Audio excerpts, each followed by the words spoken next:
What's going on, everybody? Welcome back to another mailbag. Couple things I gotta get out of the way before we jump into this one. First off, I kind of announced this decision before, but now it's official. I'm going to take all my live content to a separate channel. It'll be called Blazers Uprise Live. You'll have the podcast there, any 2K live streams I do, and that channel will only be live content. The only live content that will feature on this channel in the future will be post-game live streams, about the first hour or so, and then we'll end up moving over there for the latter part of those post-game live streams, which are more laid back and less analytical. But without games, we're not going to have any live content here. Now, there's a couple reasons why I'm doing this. One, mixing live streams and videos on one channel hurts the performance of both. This is something that I've looked into a lot recently, and a lot of YouTubers report having this type of problem. If you mix live streams with videos, they don't get recommended as much, they don't show up as highly in the search bar, and your channel performance suffers because of it. This is something that I've seen because before I started doing live streams in September, the mailbags I was posting were getting like 5,000, 6,000 views. It was a pretty regular occurrence for those videos to do really well.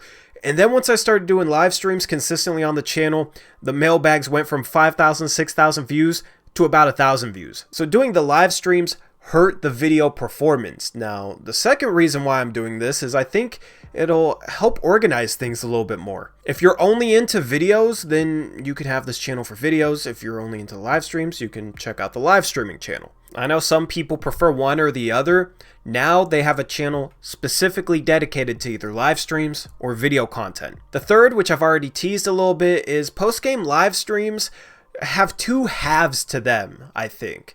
The first half, we really break down the game, we really go in depth on what happened in the game, and then usually around an hour in, the post-game show transitions into a certain mode where me and Eric are just kind of bantering, talking with you guys, oftentimes not even discussing basketball. So I figured it'd be a good thing to have about an hour of that post-game live stream on this channel. I will mix that, and honestly, the only reason I think I can get away with that with the performance of my channel is because post-game live streams do the best, and it won't be as many live streams. Those live streams won't be as long, so therefore I don't think it'll counteract the videos anywhere near as much as my other streams do. And for people that just want the analysis part of the post-game show, they can come to this channel and they can watch that live stream. If you want to tune in for the banter and that type of stuff, then around an hour in, when we get into that mode, get into that mood, we'll shut down the post-game show on this channel and we'll go over to Blazers Uprise Live, and that'll be the post-game show late night edition. So it'll be a little bit something different. I figured it was a good way to structure things all around. And then the fourth and final reason is I noticed that a lot of people have had problems not getting notifications for videos or streams, or possibly some videos and streams not even showing up in their subscription feed. I'm hoping that taking live streams off this channel, putting them on a different channel, not having live streams kind of counter videos, I'm hoping that separating them might fix some of those issues. I have no idea, but make sure you follow me on Twitter at TorJonesYT. Follow the channel at Blazers Uprise. I tweet out on one of those accounts when I'm going live, so turn on notifications for both those accounts, and you'll be guaranteed to get a notification for when I'm going live. So anyway, the link to the new channel is down in the description below. It'd mean a lot to me if you went and subscribed. Now, last thing we gotta get out of the way, we're still selling merch. Merch is still available if you want it. I know times are tough for you guys. I know times are tough financially. So I'm not even really expecting this promo to do anything. But if you guys want to rock some Blazers Uprise merch, it's still available. The link to the merch is also down in the description below. So if you want one of those sweet pieces of clothing, then go check out that link. And honestly, screw it. For the 24 hours after this video goes up, I'm going to have a 10% off promo code. The promo code is Mailbag. So for 24 hours after this video, you use promo code Mailbag, you'll save 10%. I keep the prices low already, so 10% is about the best I can do, but that should get you a pretty good deal. Anyway, sorry for the long intro. Let's jump into your questions that you guys gave me a couple of weeks ago. We're starting off with Ben. He said, how do you feel about Tom Brady going to the Bucks? And now I did say, since we don't have basketball, you guys can ask me anything. It can be related to anything. Football, basketball, baseball, NASCAR, video games, my life. I don't care. Right now, I'm just searching for content. So remember that for this week. Any question you have is fair game. It doesn't have to be just basketball or Blazer related. So Ben hit me with a football one, and this is before Rob Gronkowski got traded to the Bucks. So I'm going to include that in my analysis of this. It's going to be really interesting to see Tom Brady next year, because Tom Brady is probably further into his decline than he's ever been. I mean, he's getting into his mid-40s. But at the same time, he probably has more receiving talent than he ever has, at least since that 16-0 season that he had Randy Moss for. So if he's not performing all that well, he won't have that excuse he's had the past couple of years. And now, I'm not saying he's performed bad the past couple of years. I'm not saying that at all. But if he isn't great in Tampa Bay, if he doesn't perform really, really well, he won't have the same excuse or reasoning that he's had the past couple years, where you could say, oh, he just doesn't have much receiving talent around him. He doesn't really have much weaponry around him. Now he's going to the Bucks. You got Mike Evans and Chris Godwin, two guys who I believe are top 10 receivers, and then you got Gronk there as well. And they might trade O.J. Howard, but O.J. Howard is a really good second tight end to have. It kind of throws it back to when Tom Brady had Rob Gronkowski and another really good tight end from the University of Florida, whose name I'm not going to say. I honestly wouldn't be surprised if YouTube demonetized me for saying his name, because it's definitely a very controversial name. But it's going to be interesting to see this play out. Hopefully we have football in September. Hopefully we are able to have fans in the stadium this fall, because that'll definitely make it a lot better of a viewing experience, in my opinion. Some people want to see games without fans, but I want fans in seats, man. And hopefully things work out where that's a possibility this fall. If not for the NFL season, then hopefully the NBA season. You know, we got some treatment that seems promising. Hopefully the testing gets figured out. I'm not going to go into this because this is obviously isn't a political channel, but I am cautiously optimistic that there might be a chance that we could have fans in stadiums this fall. Cautiously optimistic that there's a chance, because it's more likely that we don't. But I'm hoping. Next question is from Benjamin. Said, wore my merch down to the basement today. Maybe tomorrow I'll wear it out to the garage. He's going places in that merch. I just wanted to give Ben a shout out for rocking some merch. As I said, description below. And let me just stop here before I read this question. I forgot to get something else out of the way in the intro. I am looking for an editor. I've had editors in the past, but kind of fallen out of contact with them, and it was a while ago since I've had an editor. I'm looking for an editor, and it won't be paid right away, but maybe a year from now, and if things break right and I like you as an editor, you could make some decent money off of it, because I have some business plans that I will disclose to you if you do want to edit for me. You'll have to sign a non-disclosure agreement, but I do have some business plans that I can bring you in the loop on, and you could possibly be a part of them going forward as an editor. So if you're interested in editing, DM me on Twitter or email me. The email is blazersuprise@gmail.com. It's in the description below. Only caveat is I'd hope that you have had some experience editing videos or know how to edit videos. And then on top of that, you need to be 18 years or older. So if you're interested, let me know. So Brandon Roy MVP's question.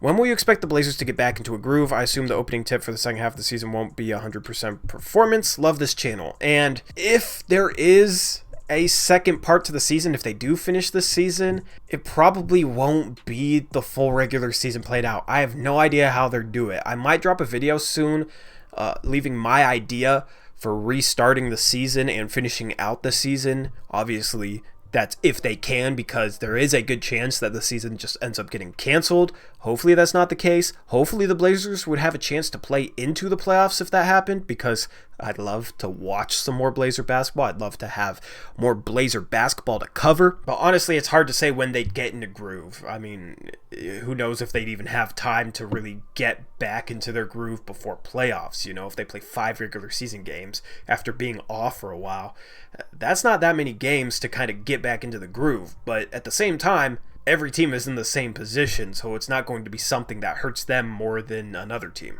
Brian Scalabrini says, Mailbag, if Nurkic was healthy, would we have made it to the finals? And honestly, I don't think we would have made the finals, because a lot of the things we struggled with in that Western Conference Finals were things that Nurkic's skill set wouldn't have really fixed.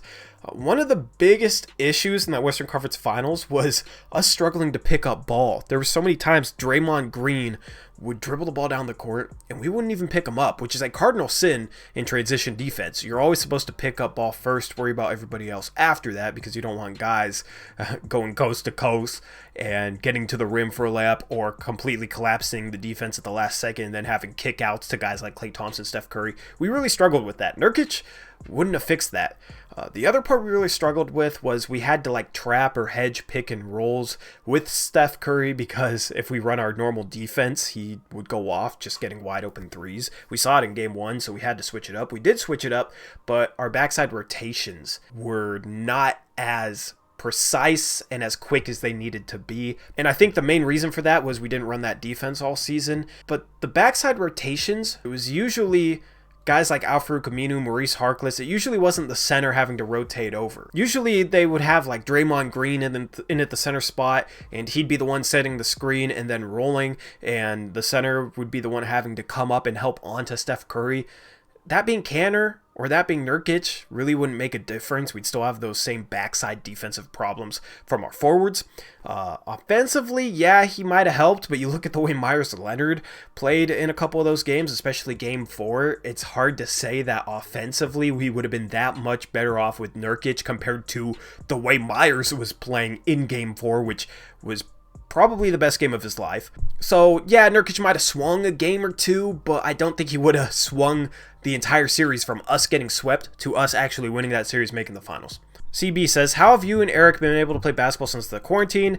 This summer, I'd love to participate in an upright scrimmage, as hoops is my favorite / only form of legitimate exercise. And dude, I'm missing basketball, man.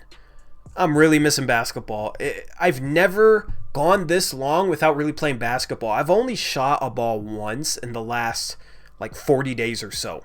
That's insane to me. Like, going a week would have been a really, really long time. Usually I'd play basketball like 4 times a week at this point. I used to play pretty much every day when I was in high school, when I was in college. I would train 3-4 hours a day. I was always in the gym, always playing basketball. Now, I went to a park once in the last 40 days, and it was when there was like 20-mile-an-hour gusts of wind. So if I shot outside 5 feet, the ball would be straight, it'd be going in, and then it'd be an air ball to the left because the wind would just be coming across, which is very frustrating. Like, there's no point to even play, because if you shoot it right, it's going to be an air ball. You'd have to like shoot against the wind. Like, that's just super scuffed. That's not fun.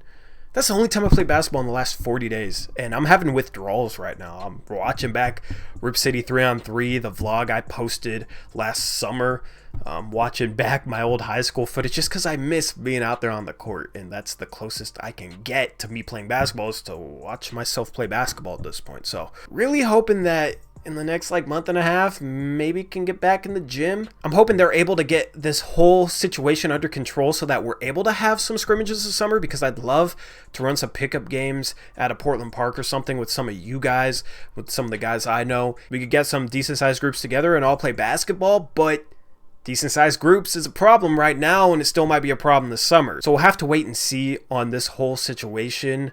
I'm going to follow the advice of public health officials. I'm not going to try and go set something up that public health officials are against. I'm not going to do that. I'm going to be safe. I'm going to be responsible. I'm just going to follow their advice. So whatever they say goes as far as us having some pickup games this summer. Dame Dollar says, can I make the Dame Dollar stream highlights? Be my guest. I don't know what your highlights would be, but if you want to make some Dame Dollar stream highlights, I'm curious to see what you'd come up with.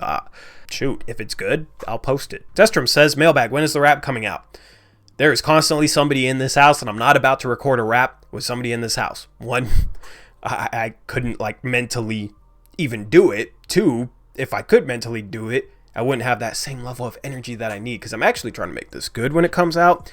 I know I said it'd come out by the end of the season, which was supposed to be April 10th, but that was assuming that, you know, people could go out in public, and I might be able to be alone in this house and have the time to work on it. But now, with the way our family has like sectioned certain people up based on what they're doing, there's more people in this house than there were before, and they're never leaving.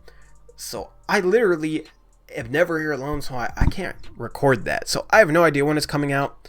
I wish I had my own place, because honestly, I do enjoy rapping a little bit. I think I'd catch you guys by surprise. I'm learning how to mix, learning how to do some of that stuff. I think I'd pleasantly surprise you guys. If I had my own space, I'd be putting out a song a week at this point with how bored I am during this quarantine. But because I can't, I have no idea when it's coming out. Holly Kelly says, do you think we will resign Whiteside?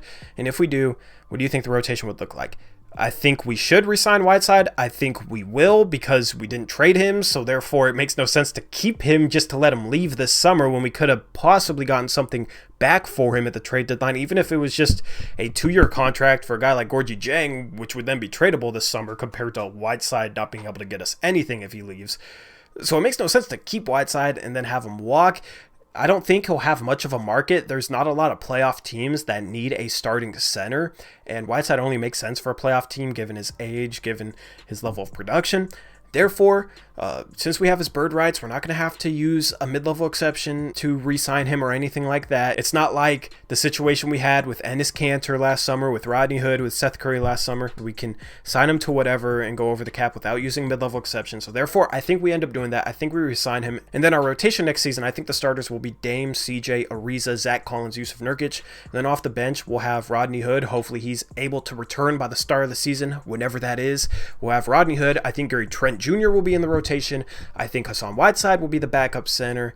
And then that fourth guy, maybe like Anthony Simons, maybe Nasir Little. I think it'd be best to have like a hybrid wing, like a small forward, power forward type off the bench to pair with Hood, Trent, and Whiteside. And my favorite target for that role is Maurice Harkless, to be quite honest with you. We'll have the mid-level exception. We could possibly sign Harkless for the taxpayer mid-level exception, possibly only have to shell out like $5 million for him. He knows the system. He knows the players. He played here for a while. I think he'd be a good fit off the bench. I think that his skill set is kind of needed on this team as a big forward that can defend multiple positions.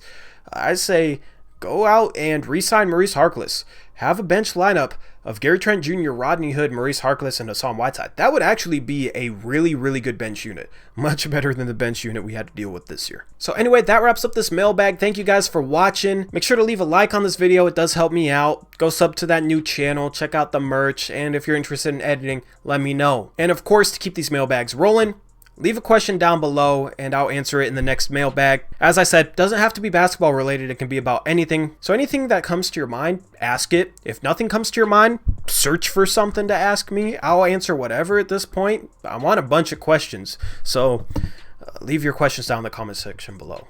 So anyway, that's a wrap for this video. Thank you guys for watching. As always, peace out. Go Blazers.